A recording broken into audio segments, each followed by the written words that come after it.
গানে উত্তাল বাংলাদেশ ভারত আন্তঃসীমান্ত নদীতে আন্তর্জাতিক আইন লঙ্ঘন করে ভারতের অবৈধভাবে বাঁধ নির্মাণের প্রতিবাদে ত্রিপুরার ডুমুর বাঁধ অভিমুখে ইনকিলাব মঞ্চের লং মার্চ শুরু হয়েছে। পূর্ব ঘোষণা অনুযায়ী শুক্রবার সকাল 10:30টার দিকে রাজধানীর শাহবাগ থেকে ইনকিলাব মঞ্চের নেতৃত্বে লং মার্চটি শুরু হয়। সরেজমিনে দেখা যায় হাতে ও মাথায় জাতীয় পতাকা বেঁধে ব্যানার নিয়ে পিকআপ ভ্যানে চড়ে লং মার্চে অংশ নিয়েছেন শিক্ষার্থী ও জনতা। এ সময় তারা দিল্লি না ঢাকা, ঢাকা ঢাকা, এই গোলামি না আজাদি, আজাদি আজাদি, ইনকিলাব ইনকিলাব, সোনিয়া আর গেরুয়া মোদি, গুম করেছে আমার নদী, খুনি ভারতের নদীবাদ, বাংলাদেশের মরণ ফাঁদ, পদ্মা তিস্তা আবরার, যুদ্ধে ডাকে বারবার, স্বর্ণদাস মরল কেন, খুনি ভারত জবাব দে, ফেলানি ও স্বর্ণদাস কাটাতারে ঝুলছে লাশ ইত্যাদি স্লোগান দিতে থাকেন। লং মার্চে অংশ নিতে শিক্ষার্থী ও বিভিন্ন শ্রেণী পেশার মানুষ সকাল থেকে জাতীয় জাদুঘরের সামনে জড়ো হতে থাকেন। এরপর জড়ো হওয়া ব্যক্তিরা এসব পিকআপে উঠে লং মার্চ শুরু করেন। লং মার্চের শুরুতে পথসভায় সংক্ষিপ্ত বক্তব্য রাখেন ইনকিলাব মঞ্চের মুখপাত্র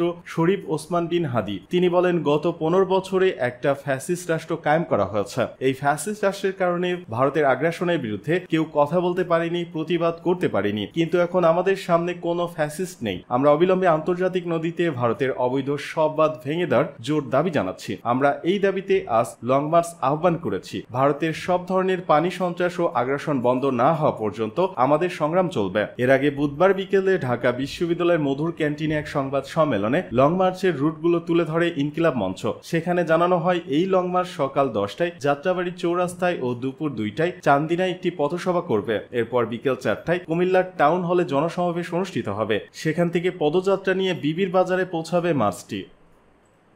এদিকে পানি বন্টন চুক্তি নিয়ে ভারতকে কড়া বার্তা দিলেন ডক্টর ইউনূস।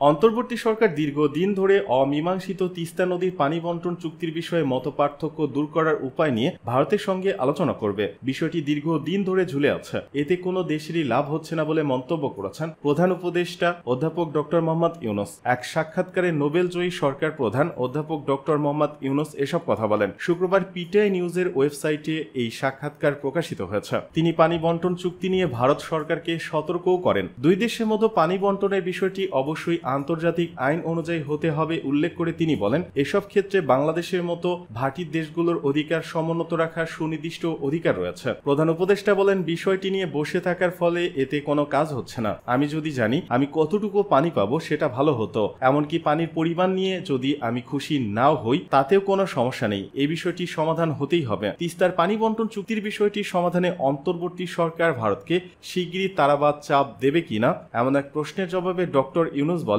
নতুন সরকার বিষয়টি নিয়ে আলোচনা করবে। নোবেলজয়ী এই সরকার প্রধান বলেন, চাপ বা পুশ শব্দটি অনেক বড়, আমি এই কথা বলছি না, আমরা আলোচনা করব, তবে আমাদের একসঙ্গে বসে সমস্যার সমাধান করতে হবে। ভারতের তৎকালীন প্রধানমন্ত্রী মনমোহন সিং এর 2011 সালে ঢাকা সফরকালে তিস্তার পানি বন্টন চুক্তির স্বাক্ষর অনেকটা চূড়ান্ত হয়ে গিয়েছিল। তবে পশ্চিমবঙ্গের মুখ্যমন্ত্রী এই চুক্তিকে অনুমোদন দিতে অস্বীকৃতি জানানোর ফলে চুক্তি আর হয়নি। তখন মমতা দাবি করেছিল তার রাজ্যেই পানির সংকট রয়েছে। এদিকে আওয়ামী লীগ নেতাকর্মীরা দিশেহারা, ছাড়তে চান রাজনীতি। দীর্ঘদিন ক্ষমতায় থাকা আওয়ামী লীগের সভাপতি ও সাবেক প্রধানমন্ত্রী শেখ হাসিনা ছাত্র জনতার অভ্যুত্থানে ক্ষমতা ছেড়ে দেশ থেকে পালিয়ে যাওয়ার পর দলটি এখন নেতৃত্ব শূন্যতায় ভুগছে। অথচ গত 23 জুন আওয়ামী লীগের 75 বছর পূর্তি পালনেও পরিস্থিতি ছিল ভিন্ন। রাজধানী সোহরাওয়ার্দী উদ্যানে আয়োজিত সমাবেশে নেতাকর্মীর উপস্থিতি ছিল কানায় কানায় পূর্ণ। কিন্তু মাত্র 2 মাসের ব্যবধানে পরিস্থিতি এখন পুরোপুরি পাল্টে গেছে। শেখ হাসিনা ভারত পালিয়ে যাওয়ার পর শীর্ষ নেতারাও অনেকে দেশ ছেড়েছেন, আবার কেউ কেউ দেশ ছাড়ার চেষ্টাকালে গ্রেপ্তার হয়েছেন। এছাড়া নেতাদের মধ্যে এখনো যারা দেশে অবস্থান করছেন তাদের প্রায় সবাই আত্মগোপনে আছেন। বর্তমানে নেতৃত্ব শূন্য থাকা আওয়ামী লীগের নেতাকর্মীরা চরম হতাশায় ভুগছে। তাদের অনেকেই এখন গভীর ও আতঙ্কে দিন কাটাচ্ছেন। সংবাদ মাধ্যমে কথা বলার সময় তারা তাদের নামও প্রকাশ করতে চাননি। আওয়ামী লীগের জেলা পর্যায়ে একজন নেতা বলেন, আমাদের দলের এখন দিশেহারা বিপর্যস্ত অবস্থা হয়ে গেছে, কারণ 1 মাস হয়ে গেল অথচ কেন্দ্র থেকে কার্যকর কোনো নির্দেশনা দেওয়া হলো না। ফোন দিলেও কেউ ধরে না। হামলা মামলা সব মিলিয়ে নেতাকর্মীরা হতাশ হয়ে পড়েছে। এই অবস্থায় নেতাকর্মীদের অনেকে রাজনীতি ছেড়ে দেওয়ার কথা ভাবছেন। অন্যদিকে আওয়ামী লীগের এখনকার যে অবস্থা দেখা যাচ্ছে সেটার জন্য দলের সিনিয়র নেতাদের দায়ী করছেন তৃণমূলের কর্মী সমর্থকরা। ফরিদপুরের একজন আওয়ামী লীগের কর্মী বলেন, ক্ষমতা হারালে এমন অবস্থায় যেতে হতে পারে সেটা তো নেতাদের অজানা থাকার কথা না, তারাই তো এর জন্য দায়ী। তিনি আরো বলেন, টিম খাইলো নেতারা, কোটি কোটি টাকা বানাইলো তারা, আর তাদের পাপের শাস্তি ভোগ করতে হইতেছে আমাদের মতো তৃণমূলের নেতাকর্মীদের। তবে বিদেশে অবস্থান করা আওয়ামী লীগের একজন একজন শীর্ষ নেতা বলেন, আওয়ামী লীগের নেতৃত্বে ৭১ সালে এদেশ স্বাধীন হয়েছে, কাজেই দেশ যতদিন থাকবে আমাদের দলও থাকবে, আমরা আবারও ঘুরে দাঁড়াবো। হামলার ভয়ে নিজেরা গা ঢাকা দিলেও আওয়ামী লীগের নেতাকর্মীদের বেশিরভাগের পরিবার পরিজন তাদের এলাকাতেই রয়েছেন। তবে আয় রোজগার না থাকায় সংসার চালাতে গিয়ে অনেকের স্ত্রী সন্তানরা বিপাকে পড়েছেন। পালিয়ে ঢাকায় আশ্রয় নেওয়া আওয়ামী লীগের কর্মী বলেন, আমরা নিজেরাই তো পালিয়ে বেড়াচ্ছি, কাজকাম করব কি করে, আর আয় না থাকলে সংসারের কি অবস্থা হয় তা তো বুঝতেই পারছেন। পেশায় অটো চালক এই ব্যক্তি জানান, সংসার চালাতে না পেরে তার স্ত্রী প্রায় ফোন করে কান্নাকাটি করে। তিনি বলেন, এভাবে কতদিন থাকবে, ভাবতে গেলেই কান্না আসে,